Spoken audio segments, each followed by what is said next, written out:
Good morning, I'm Nivariti Manu, and this is your morning news fix for Monday, 9th of December. In this update, celebrations in Syria as rebels end more than 50 years of rule by the Assad family regime. Islamist group HTS led the storming of the capital Damascus. Former President Bashar al-Assad has fled the country. Video shows people looting his former residence, taking items from chairs to air conditioning units. BBC correspondent Barbara Pletasha says many have taken to the streets. Civilians and rebels, you can hear the sound of celebratory gunfire. People are driving around in their cars. They're giving me peace signs. They're saying that life is going to be so much better now that Bashar al-Assad is gone. Fire crews have been working through the night to contain a large vegetation fire near West Melton, west of Christchurch. Around 50 homes from Thompson's Road to Mackay's Road were evacuated to West Melton Community Centre after it broke out around 9 p.m. It's estimated to be around 100 hectares in size. Newstalk ZB's Jamie Cunningham told Andrew Dickens evacuees were allowed back home earlier this morning. 4 helicopters are due in the air at first light, which will give fire crews a more accurate picture of the blaze's size. Residents are being urged to prepare to leave their homes again at short notice.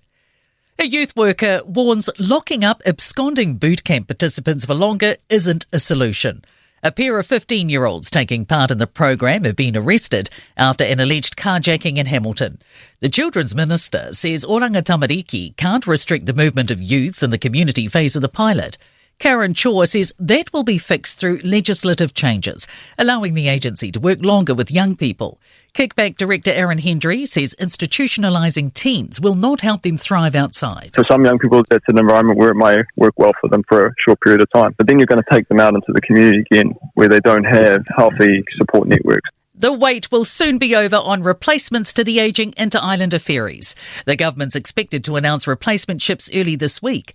It's been around a year since the coalition pulled the plug on the IREX project to build 2 new mega ferries and upgrade portside infrastructure as costs grew.